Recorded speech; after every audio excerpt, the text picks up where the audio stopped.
சப்பாத்தியில இருந்து 136 பொருட்களுக்கு வரியை குறைத்தவன் நரேந்திர மோடி. எனவே பிஜேபியோட கூட்டணியில் இருக்கிறோம். தீபாவளிக்கு போய் பாருங்க எவ்வளவு விலை குறைவா கிடைக்குதுன்னு. நீ இதுவரைக்கும் ஏதாவது வரி குறைச்சிருக்கியா? ஸ்டாலின், ஏதாவது ஒரு பொருளுக்கு நீ வரி குறைச்சிருக்கியா சொல்லு. நாட்டு மக்கள் மோடி 50% கொடுத்தது பிரச்சனையா இருக்குன்னா இப்போ மின்சார கட்டணத்தை 3 தடவை ஏற்றிருக்கு. எத்தனை பர்சன்டேஜ் இருக்கு? 500 யூனிட் மின்சாரத்துக்கு 1246 ரூபா.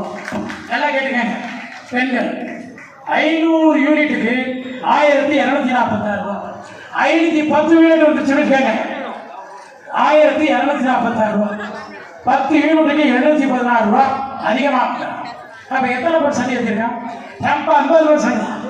ஏன் எத்தனை பர்சன்ட் ஏற்றிருக்கான் சொல்லுங்க? சொத்து வரி 150% ஏற்றிருக்கான். கடைக்கு வரி கொடுக்கணும், கடைக்கு வாடகை கொடுக்கீங்களா? வீட்டு குடிக்கிறதுக்கு வாடகை கொடுக்குறீங்களா? அதெல்லாம் யார் தலையில இருந்து விடுது? உங்க தலையில இருந்து விடுது. 150% ஏற்றிருக்கான். சொத்து வரி 150% ஏற்றிருக்கான். குடிநீர் வரி 100% ஏற்றிருக்கான். பத்திரப்பதிவு 500% ஏற்றிருக்கான். அப்ப இவனை விட ட்ரம்ப் நல்ல இல்லையா? இப்படியெல்லாம் உள்ளே அடித்து அந்த கூடாரம் கொழுத்து போய் இருக்கிறது என்பதை நீங்கள் புரிந்து கொள்ள வேண்டும் என்பதற்காக நான் சுட்டிக்காட்ட கடமையிட்டிருக்கிறேன் இல்லையா? இன்னொன்று,